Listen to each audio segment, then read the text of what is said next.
Hello and welcome to the Matt and Steve Show. My name is Steve Schnee, and I'm here with my good buddy Matthew Street, host of one of the most beloved Beatles-centric channels on YouTube. Matt is not only wacky about the Beatles, but he's also a big fan of so many other artists and genres. One of those genres that Matt is wacky about is power pop. Now, in fact, our mutual love of the Beatles and power pop is what forged our friendship. So if you aren't familiar with this great man, I'd like you all to meet Mr. Matthew Street. Oh my goodness, Stephen, what an introduction. Thank you. Thank you so much. Yes, You are my very brother, welcome. my power pop and Beatle brother. Yes. Yes. Now, we are here with our very special guest, John Borack. John is not only one of the most respected Beatles and power pop experts, which I'm sure he will deny, but he's also a musician and an author. He's written two great books on power pop, Shake Some Action and Shake Some Action 2.0, as well as the book John Lennon, Life is What Happens. And add to that growing library list of titles, Rare Bird Books has just published John's latest book, The Beatles 100 Pivotal Moments in Beatles History. And we are here to talk about that book and so much more. Ladies and gentlemen, Mr. John Borack. Thanks for having me, Steve. Welcome. Matt, it's a pleasure to be here with both you guys, legends in your own right and draw. Legends that will last to lunchtime, as they say. Now, before we talk about this brand new book, do you remember when you first discovered your love of music? I mean, was it actually through the Beatles? It was. I remember being probably around 5 years old. So it would have been 1966, 67, somewhere around that era. Mm-hmm. And my dad always loved music. And whenever we went anywhere in the family car, he would have the AM radio on. And he was one of the cool dads. So he listened to 93 KHJ, which, Steve, I'm sure you remember growing up. 93 KHJ, Los Angeles. Right. Yeah. So the real Don Steele and all those really cool DJs of that era. And so we would listen to pop music, anything that was popular, anything that was top 40. And the first one I remember vividly at that age, again, around 5 or 6, was hearing All You Need Is Love by the Beatles. Wow. And that was the first 45, the first record I ever got. And that really started my love of music at around that age. I just started listening to the Beatles, thought they were really cool. Mm-hmm. And I started to play drums around the age of 7 or 8. When I was growing up, I had a really enormous stomach and a really bad posture problem. So I would walk around with my back leaning out, my stomach hanging out, and I would pound on my stomach like this. And my dad said one day, "John, you're embarrassing the hell out of me. I'm going to buy you a drum kit so you'll stop pounding on your stomach." And so that's when I started playing drums. He bought me an old used Ludwig kit, which I wish I still had. Mm-hmm. And I started playing along in my garage, taught myself to play, listening to Beatles songs. So that was the beginning of my love affair with music. Now, we as music lovers, I mean, there's a smorgasbord of great music to listen to in our lives. I mean, we've been given so many great artists over the years, from Beethoven to James Brown, Elvis Presley to A Flock of Seagulls. What do you think draws people to the Beatles even more today than ever before? I mean, over 50 years after their breakup. I just think it's the timeless nature of the music. You can listen to a lot of that music and think, outside of the production values that people use today, that song could have been recorded today or yesterday or 2 weeks ago or whatever. No pun intended on yesterday. No pun intended on yesterday or today. No, but the music could have been recorded recently. The songs hold up. And there's something for everybody. If you want stuff that's a little out there, you have the later period Beatles, the psychedelic era. If you want the simple love songs, then you have the earlier tracks. If you're a little kid, you've got Yellow Submarine and All Together Now. It just spans all ages, and it's just the high quality of the music, I think, is really what's made it endure. That Mm-hmm. and the fact that there was not hardly, if ever, any filler on those albums. You know, you Mm-hmm. look at the Herman's Hermits albums and the Dave Clark 5 albums, there might have been some tracks where it was like, okay, I'll skip those 4 Yeah. Yeah. and move on to the hits. But the Beatles, you know, their B-sides and their deep cuts were pretty much just as good as the hits. So Mm-hmm. that's, you know, just some of the things that have made them endure, I think. I think a big part, in my opinion, a big part of what made the Beatles endure and what makes them stand out from a lot of the other bands is, if you really look at it, a lot of those bands didn't write their own songs. If you go through a band's catalog, that like the Searchers, out of 100 songs, they wrote maybe 1 or 2. And you know, Herman's Hermits and all these bands, Freddie and the Dreamers, Jerry and the Pacemakers, they were not responsible for their own material. I mean, they were able to pick great songs, but I think that that's why that they've sort of been pushed aside and the Beatles sort of raised up, because the Beatles were a self-contained unit. Yeah, a self-contained unit, and you didn't have one lead singer, you had 3. Mm-hmm. And sometimes 4 when Ringo, you know, got into the fray. Mm-hmm. You not only had one songwriter, but you had 3, you know, really good songwriters, and that helped as well. I was just going to mention how you guys talking about Freddie and the Dreamers, those kind of bands who didn't write their own material. Mm-hmm. Look at the bands that could, along with the Beatles, the Who, the Kinks, the Rolling Stones, the ones that stood the test of time in that initial British invasion wave. You guys nailed it. I mean, you've got to be able to write your own material and evolve and progress with the times. And the bands and the artists that could do that did so, and the others went by the wayside, as you said. See, I love all that stuff, but still, it's really that, you know, a lot of people just, oh, why are you talking about the Beatles, you know? And it's just like, well, because the Beatles set the standard. The Beatles built a foundation. There are many musical foundations. The Beatles built a particular foundation, and so many people have built upon that, and nobody's been able to recreate it. They've just been able to sort of build on what the Beatles created. Yeah, they led the way in so many things, not just musically, but in culture as well. And you know, the fact that they were, as Matt said, able to keep evolving. You know, they didn't redo A Hard Day's Night over and over and over. They weren't like a lot of the groups. You know, you didn't hear She Loves You 66. You know, it was, you know, we're going to keep pushing the envelope. We're going to keep doing something different. We're going to add different texture, have a different vibe. And, you know, by the time they got to Revolver, it was just, whoa, man, this is different. This is new. But the crucial thing, I think, it was always melodic. It was never so far out there that people couldn't relate to it and enjoy it and sing along to it. Now, of course, the Beatles are my favorite band of all time, but I don't talk about the Beatles much, only because there are people like Matthew Street who say eloquently what I feel, and you know, other Beatle channels that basically, you know, express the same feelings that I do. So, you know, why sound like a greatest hits of all of them? Well, it's funny, even when you say that, like, oh, like that I have this love for the Beatles and can express my passion for them on my channel. Yes, but there's always someone who knows a little more, who has more information and is able to express it a little bit better than you. You know what I mean? So, I mean, I thanks for the compliment that, you know, you feel I have that ability to do that on my channel with the Beatles, but I sit in awe at other people's channels going, oh my goodness, I don't know this stuff. How do they know all this stuff? You know, so we learn every day. And that's an important thing. The fact is that we do keep ourselves open. The great thing about music is that you can always keep learning and keep digging and keep finding, whether it's new stuff or old stuff. You know, we mentioned the Searchers earlier. I was familiar with the Searchers, obviously. I had a couple of their albums. I knew the hits, but when their 6 or 7 disc set came out recently on Cherry Red Records, I listened to that whole thing and I thought, wow, this is a really great band with a lot of songs that I bet a lot of people haven't heard. And here this is, almost 55 years old, this music is, and I'm discovering it now.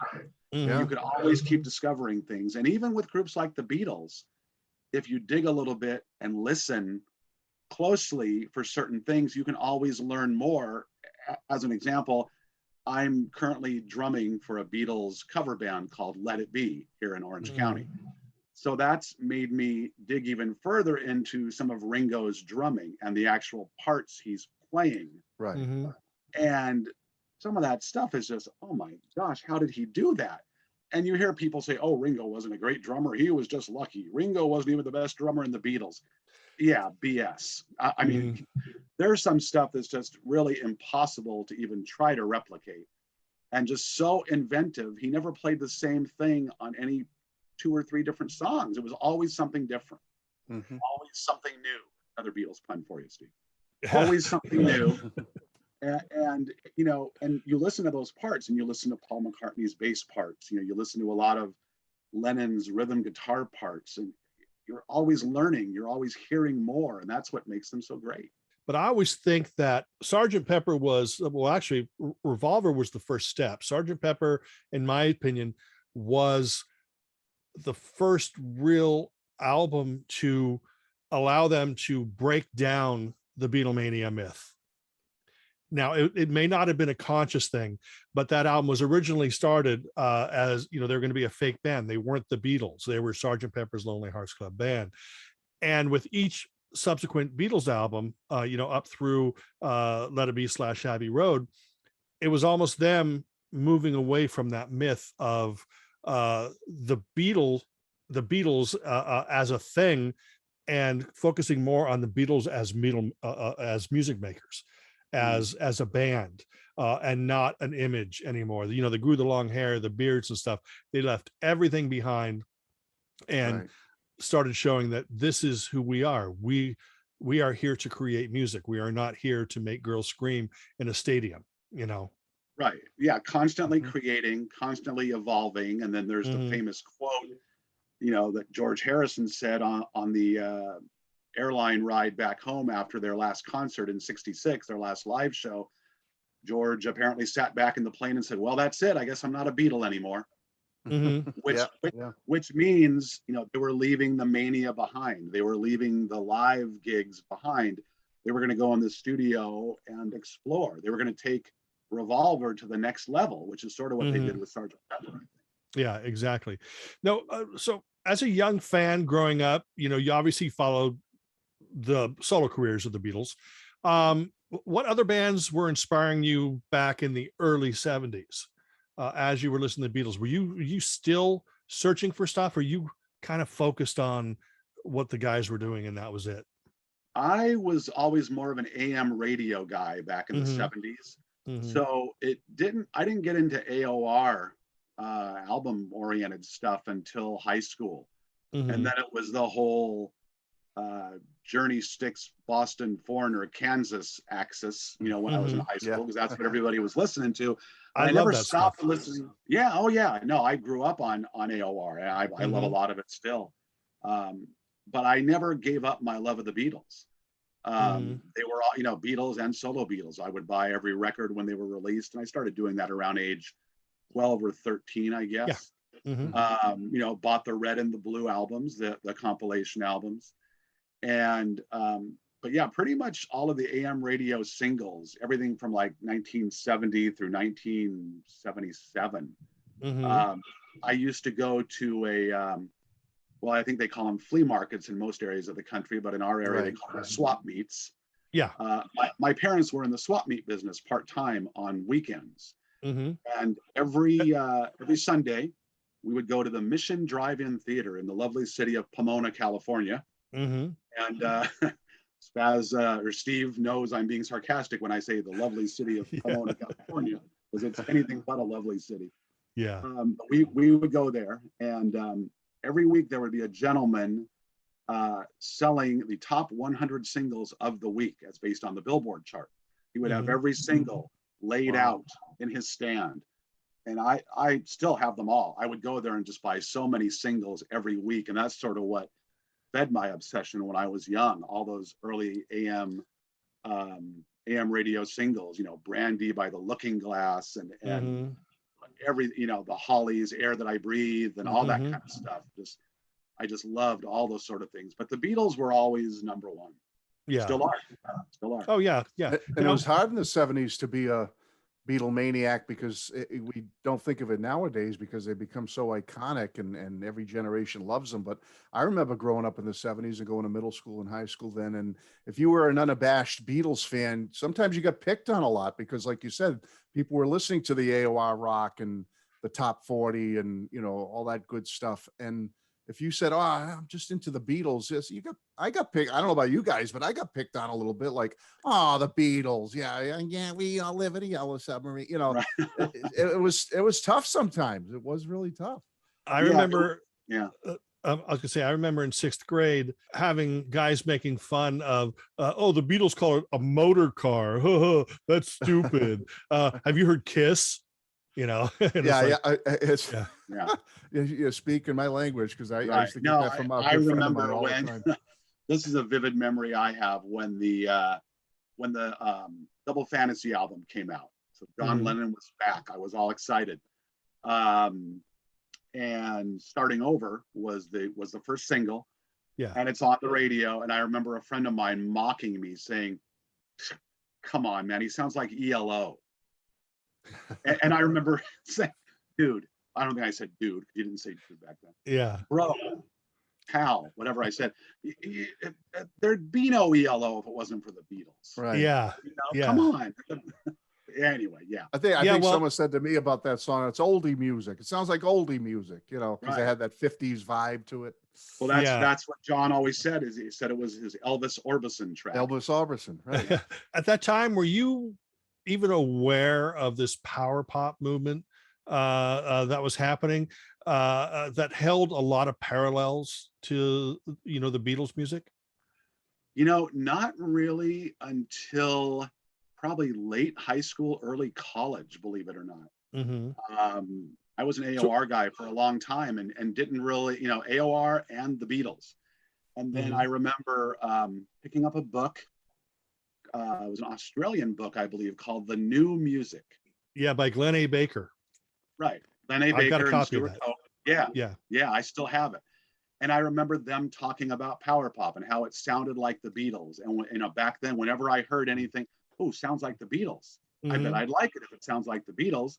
So that's where my power pop fandom sort of started, because, you know, I was looking for anything that sounded like the Beatles. I knew it would never be as good as the Beatles, but, you know, if it sort of ticked those boxes without sounding like a complete ripoff or parody, then, you know, odds are I would like it. And that's how I got into bands like, you know, 2020 and Shoes and all the power pop bands that we all love. Yeah. Even if you weren't consciously aware of it, even like in my case, unconsciously, I was drawn to that music because of my love of the Beatles. So when I heard a band like Raspberries or, you know, early Cheap Trick, I wasn't thinking, "Oh, I want to get into this power pop thing." It was just, I was drawn to it just based on my fandom of the Beatles and that whole British invasion sound.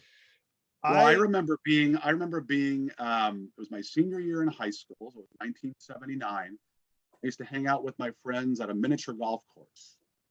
And we're at a miniature golf course, and for some reason, I had a cassette player with me, like a pre-boombox kind of thing. And I remember I had the cassette of Get the Knack, and I remember playing My Sharona, which was, you know, huge then. Yeah. Oh, yeah. And we were standing outside of our car in the parking lot, my buddies and I remember playing My Sharona.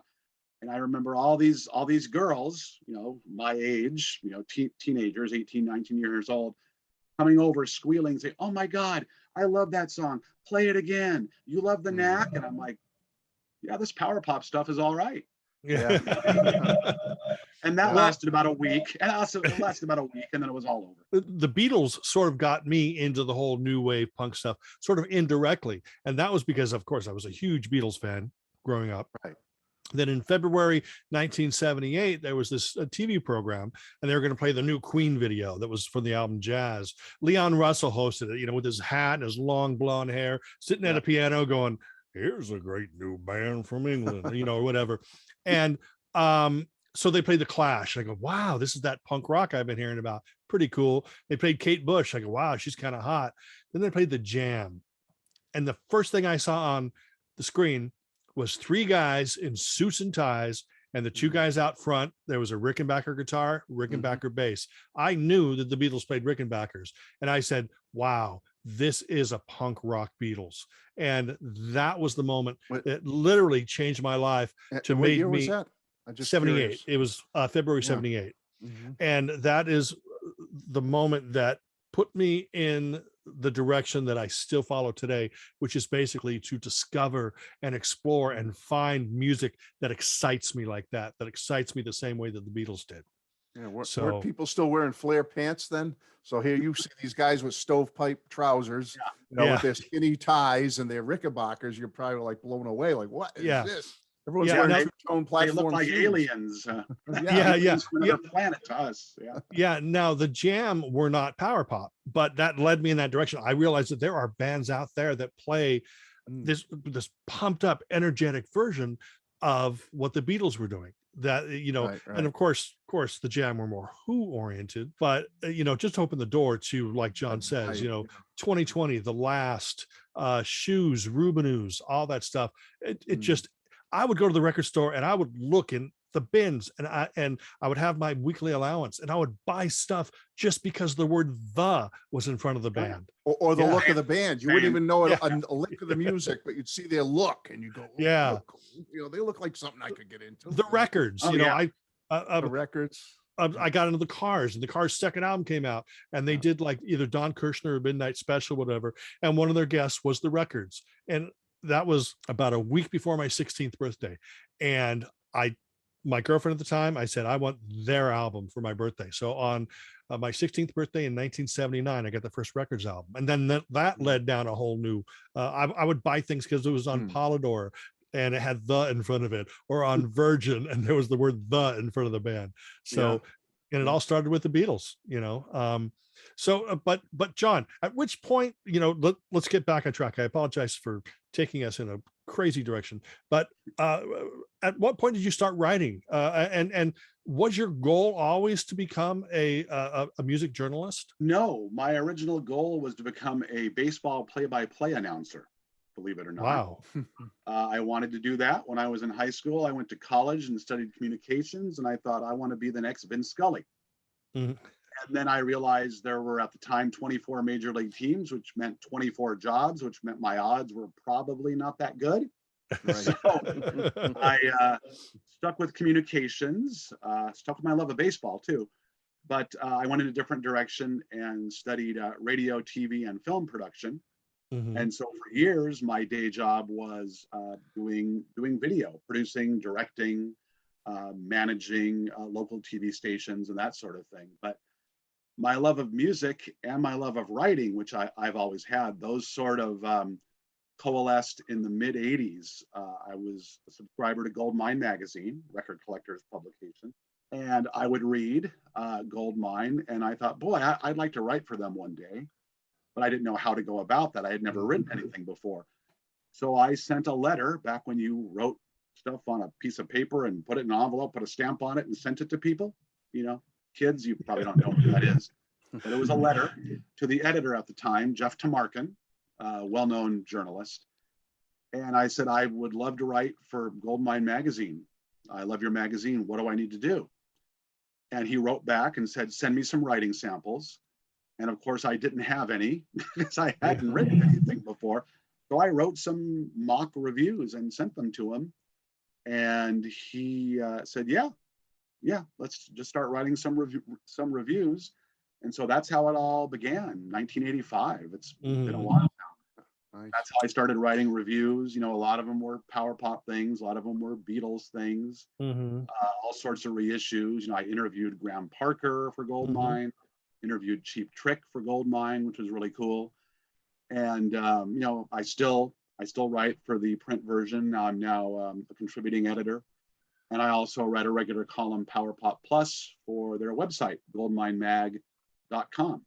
So, awesome. That's how I got started. Over the years, you become one of the, regardless of what you think, you become one of the most important voices in power pop, with your Goldmine and your knowledge and stuff, and you've helped many artists find new and larger audiences. And this of course, led to your first book, which was Shake Some Action. Now, what inspired you to write a book about power pop, and were you sort of aware that it would have the effect it did have on the power pop community?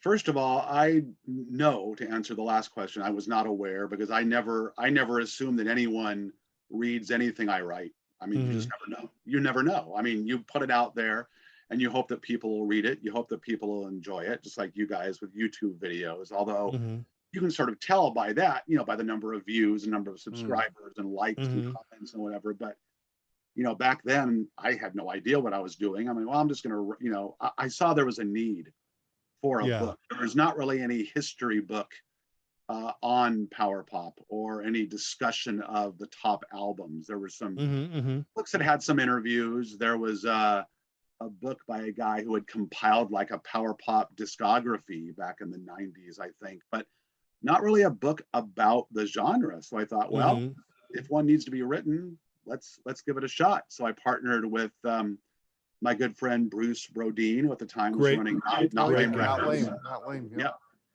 And you know, that was actually the second publisher. There was originally another publisher, and they ended up going out of business. So then I went to Bruce, and we ended up birthing the baby, as Bruce calls it. And yeah, that's how the first one was written, and it got a lot of great response from people. And you know, I'm always grateful when people like what I do, because again, I never expect it. But it's nice when people enjoy what you do, and it's nice, as you know, Steve and Matt, be able to give some notice to people who might not otherwise get notice for doing really great work, recording, producing, you know, releasing some really wonderful music that more people need to know about. I can speak firsthand of that. I mean, your book, especially your first one, turned me on to bands I never had heard of, you know, and then always seeking out the next power pop thing for my collection. Sometimes you don't know where to go, you know, you don't know where to turn. And so how many power pop books are really out there? How many resources are out there, or guides that can help you? There's not many when it comes to power pop. So to get books like yours, it's like gold for power pop aficionados, so to speak, like myself. It's like, I want more, give me more. A book about power pop, heck, give it to me. And so, yeah, I can speak firsthand. Your books, you know, for a power pop fan like me, they were like just essential. Fantastic. Yeah, didn't the Shake Some Action book inspire, was it a series of bootleg CDs, or was it just a series of download digital albums? It was a series of downloadable digital albums that people made into bootleg CDs. Oh, okay. with tracks. You know, it was the top 200 power pop albums. I think there was maybe 8 volumes or something. From Spain. Yeah. I think the guy was from Spain who put it together. Yeah. And what they did was they took the non-obvious tracks from the albums that I included, and made a compilation CD, one track from each of the 200 albums. Yeah. So, for example, if it was a Raspberries, or if it was a Badfinger album, they would, you know, include a deep cut rather than No Matter What or something. Right. Yeah, I guess that did inspire the bootleggers, which is nice, I suppose. Yeah. Now, your next book was John Lennon, Life is What Happens. Since your focus was on one member this time, was that an easier task, or was it more daunting to just focus on one Beatle as opposed to all 4 of them? Well, that project was daunting for a number of reasons. Number one, the thing that you speak of, you know, you can't really tell John Lennon's story without telling at least partially the Beatles story too. Yeah. They're so closely intertwined. Second reason that made it so difficult was I had 6 months from concept to completion to write the book, which is not a lot of time. So, you know, when you have to research and write and rewrite and edit and re-edit, and I had 6 months for the whole thing. And you also had a full-time job and a family. Full-time job, 2 back then young children, and then at the same time, my mom was going through some medical issues and ended up passing away during the writing of the book. So it was a difficult time overall. So that was really challenging to be able to complete that. I'm very proud of it, but like anything I do, and maybe you guys are like this as well, I look back on it now and I think, boy, I could have done that a lot better, or I wish I would have done this differently or that differently, or said this instead of this. Pretty much everything I write, I look at and think after the fact, I should have done something a little bit differently there. But you know, the last two books that I've written, I'm probably the most proud of: Shake Some Action 2.0, and then in particular the Beatles 100, because I think I've learned a lot as a writer over the years. And I think these two are just better written than my previous works, and I'm really proud of them. So, okay, so let's talk about your next book, was Shake Some Action 2.0, which was not really an update of the original book. It was a reimagining, sort of a completely coming at it from it was just a different beast altogether. Was that your initial idea, to take the whole concept of the book into a new direction? Well, I wanted it to be similar. I wanted it to be an updated top 200 list, but I wanted it to be a little bit different from the first book, because I didn't want people to feel like I was selling them the same thing again 10 years later. So there are 50 or 55 or so different albums in that book that weren't included in the original Shake Some Action. And what I did was I formulated it sort of like a Billboard chart, where, you know, the first book, something might have been number 1, and the second book, it was number 3. And so albums slid up the chart, they went down the chart, maybe they fell off. See what fell off, and then new albums took their place. So that's sort of what I did. And then I also expanded the descriptions of each of the albums. I think I pretty much rewrote, you know, every description from the first book, either added things, subtracted things. Right. And then also added quotes from as many of the artists that I could find. From the top 200. And I think out of the 200, I've never really counted, but I must have gotten at least 190 out of the 200 people, you know, who were still with us. You know, there were just a couple of people who were either impossible to track down or who weren't interested, but not many. Pretty much everybody was really gracious about giving me a quote. So that allowed me to, you know, do my power pop fanboy thing and get all gushy when Emmett Rhodes called me on the phone out of the blue.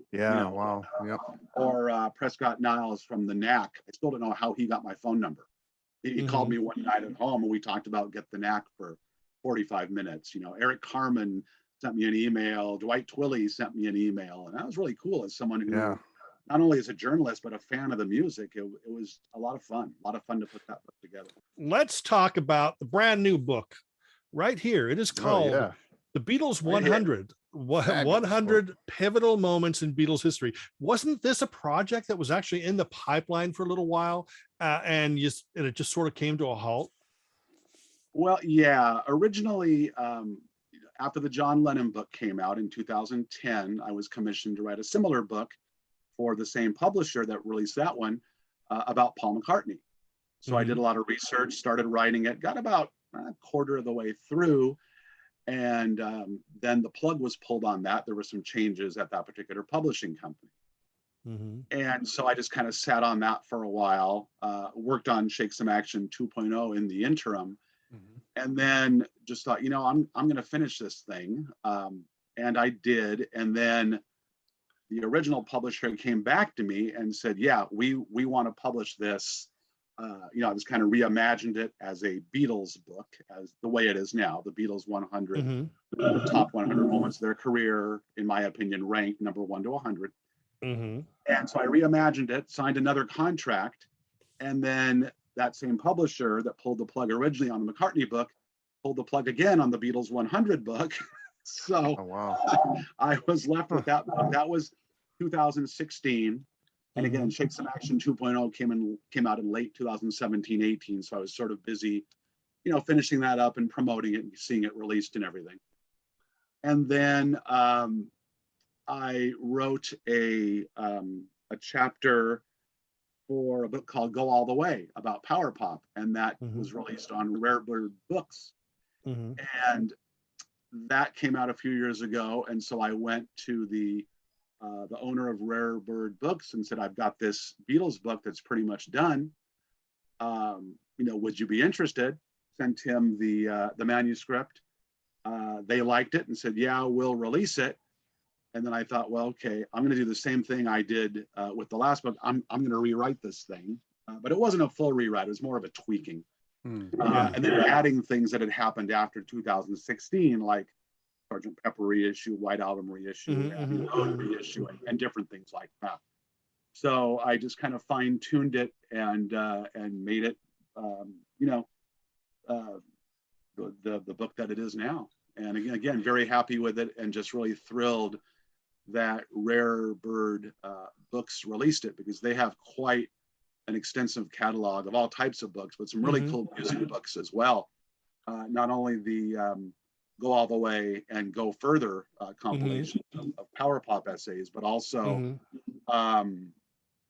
they've released books about the Association, Joe Walsh, numerous other artists. So it's a really great publisher to be involved with, really great people. So I'm thrilled. But how did you come up with the idea of the 100 pivotal moments, and how did you whittle it down to 100? Because you're looking at the Beatles' entire career from the okay, spoiler alert, number one, the day John and Paul met, up through when the book was printed. So you're looking at 5 decades of stuff. How do you whittle that down to 100? Well, it wasn't easy, honestly. I had more than 100 moments. If you'll notice in the book, I didn't cover every Beatles solo album. There's some that I spotlighted, the ones I thought were obviously the very important ones, like All Things Must Pass, Imagine, Am, and a few others. But you won't find anything about Gone Troppo or Ringo the Fourth. My favorites. Everyone's probably okay with that except for Steve. So it was just a case of trying to get the most important things down. And once I had it down to the number of 100, between 2016 and 2020, when I finished the manuscript, some other things had happened. So I took a few things off, added a few things. Then I had to sort of put everything in order, which was a challenge because, of course, lists are always subjective. And this is no different. And they're always fluid too. Somebody asked me the other day, would the list be the same now? And I said, no. I mean, no list is the same from day to day, I don't think, with anyone. Right. Things that you differently a certain day. So if I had to redo this list, it would probably be a little bit different if I had to do it now. But I just thought the idea of a list was fun because, everyone has read the Beatles story. Everyone knows the history. But in this book, I thought putting the moments in chronological order would, sort of spark some conversation amongst the Beatles and the fans. Also provided sort of a different look at a story that's been told so often, and just sort of little bite-sized chunks of the history. And I was careful to try to use a lot of quotes that hadn't been used over and over and over again. I mean, there are some classic ones that are in there. But I dug pretty deeply on the internet and also in magazines and different things, trying to find quotes that hadn't been used to death. And if you look at the bibliography, it's pretty extensive. So I tried to make it different than all the other Beatles books, and tried to make it fun to read as well. Well, I think that the book has, apart from color pictures, by the way, people. Beautiful layout and design. The book is filled with heart. It's filled with knowledge. There's humor in there. I mean, but did you find it difficult to keep each moment as brief as possible, because you're looking at 100 pivotal moments? Well, it really depends on the moment. I mean, there's a lot of the moments, as it were, have more information available. There's not a ton of information necessarily available about George's 1974 tour as opposed to the day John met Paul. I mean, there's a lot more information, a lot more quotes about the day John met Paul than George's tour. Having said that, there's some stuff I felt was more interesting maybe that I expanded on a little bit. It Mhm. was, when I was talking about a certain album, I could always expand a little bit more because there's, 12 to 14 songs on most of the albums. So I could be a little bit more verbose there. But it really depended on what I was writing about and how long I think I could keep the reader's interest in what I was Mhm. And saying. what I love about it is those quick, enjoyable chapters. You don't have to start at the beginning and work your way from 1 to 100. You don't have to start at 100 and go back. You could just look and go, oh, I want to read about that. And you're right in there. And within a page, page and a half, maybe 2 pages, you chock full of so much information. It's just like, wow, I learned stuff about events I thought I knew about. And then you in that little, few paragraphs or pages you had, I'm like picking up stuff like, oh, that's cool. I didn't know that. I mean, so you really crammed a lot of facts and a lot of information into these 100 chapters, lest anyone think like it's just like, like quick read and same old, same old. It's not the same old, same old. Every chapter you can tell you put a lot of hard work and effort and research into each one and came up with little tidbits. And if people out there, if you read each of these little chapters, you're going to find something in there that's going to surprise you and jump out at you, at least for me. And I thought I was a longtime fan, but you really kept it interesting, John, and you really held my attention and made me want to jump to other chapters. And that's what I did. That's the way I read this book, is I looked at topics that really piqued my interest. I said, oh, I want to flaming pies in there. Well, I want to read about that. Yeah. Why does Oh, he yeah. have that in there? And I would jump and hone in on that chapter. So I want to say you really designed and put this book together in such a way that it just grabs people's attention and it hangs on to it. And you want to learn more about each of these little pivotal moments. Well, thank you. I mean, coming from a Beatles expert like yourself, knowing that you learned something new, that's very gratifying to me. What I tried to do with this book is make it sort of all encompassing and make it something that the Beatles novice would enjoy, and that maybe Exactly. the Beatles Yeah. expert or aficionado would maybe get something out of that they either didn't know or hadn't read in a long time. That's key. So You could be that a was the goal. casual fan or a brand new fan or a diehard, and you're going to find something interesting in this book. Yeah, I just didn't want to rewrite the story, that's been told so many times. I wanted to kind of put my own spin on things, make it a little bit different, and try to make it interesting for the reader, because I like when people interject their personal views into music, biographies and that sort of thing. And so I try to do that a little bit as well. Are you happy with the reaction to the book so far? So far, I'm thrilled. I've gotten so many nice comments from people, and it just officially came out the very end of July, so it's still pretty much new. It's fresh. Yeah. So I plan on doing a lot of promotion for it. I appreciate you guys having me on to talk about it here. We're hoping once the pandemic clears up, we can have a book release celebration, maybe some in-store signings, when things get a little bit better in terms of being around people. So yeah, there's still a lot to do, and I'd like to let people know about the book, and hopefully folks enjoy it. Hone it down into a quick little nutshell, what I thought of after I really went through this thing and tore through it.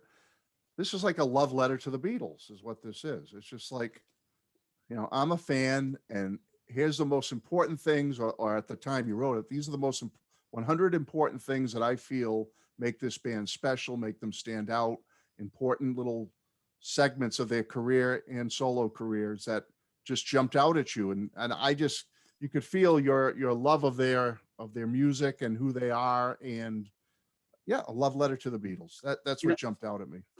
Well, thanks. First of all, I think it helps being a fan of the band, but also being a fan doesn't mean that you can't be objective. So if I think that a good portion of the Sometime in New York City album was awful, then I'm going to say that. If I think George's 1974 tour was a disaster because his voice was shot and the fact that he reimagined, a lot of the Beatles songs and changed the lyrics and changed the arrangements and, and just kind of ruined them, honestly, then I'm going to say that, so You kept you it can be a real. fan, love the band and be objective at the same time. That's right, right. But that's the thing that your love of the band, but you're not afraid to be honest and upfront and truthful in your writings. And I think true fans like myself and Steve appreciate that. We want to hear truth. We want to hear reality. We don't want to hear fluff piece. We want the real story. Yeah. I mean, and it's interesting because it sort of goes the other way around too, in that, you read a lot of stuff on Beatles fan forums on Facebook, at least I do. And there's so many people who are anti Paul McCartney. Yeah, I know. Especially in his recent, releases. Oh, he hasn't done anything good since 1989, or he hasn't done that. There's the truth lies in the middle somewhere. The last few releases haven't been his greatest, but there's a lot of great stuff on there. Oh, absolutely. And the people who complain about his voice, I guess they've never been 80 years old and tried to sing. Exactly. Yep. Not easy. Not an easy thing. Now, I'm of the mind that we should be thankful that Paul and Ringo are still here doing what they do. Yeah. And if Ringo wants to do peace and love, and do the stupid Richard Nixon thing, as much as he does it, let him go, because one day he won't be here to do it, and you'll wish he was. What is next on your agenda? Do you have any book ideas that you're contemplating at the moment? I've got a few that I'm kicking around, but nothing concrete yet. I'd like to do something about the 70s, but I haven't really decided completely yet what that's going to be. Well, that'd be fun. Yeah. Right. Another 8 years, be time for Shake Some Action Volume 3. And all right. So I'm ready. That's down the road quite a bit. Or the Beatles 100 2.0. Yeah, the Beatles 150. The next 100. The next 100. Yeah. Now, can I want to mention one more thing real quick before I know you can edit this, Steve. I have to mention the last 7 chapters too. Those list chapters you have at the end.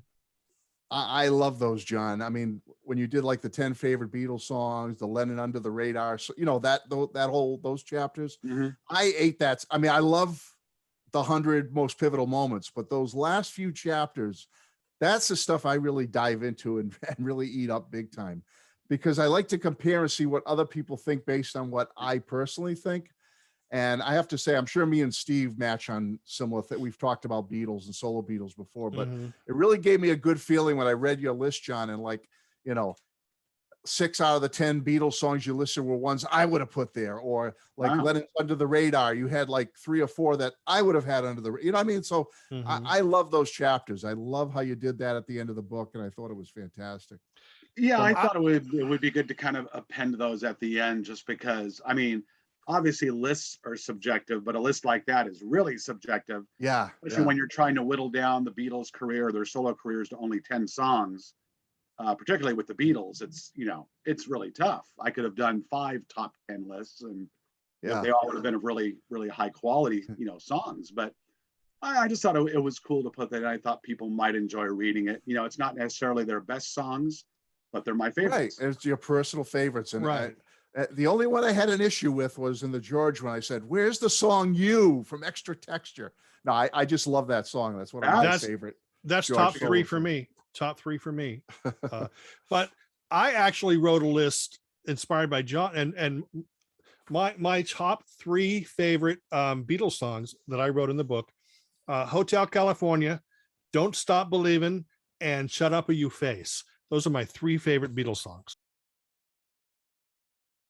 Where can people find the Beatles 100 and keep updated on all things John M.Borack? Well, you can find the book all over the internet where fine books are sold, as they say. Amazon.com has them for a pretty good price. You can also get signed copies if you require that from the Rare Bird website.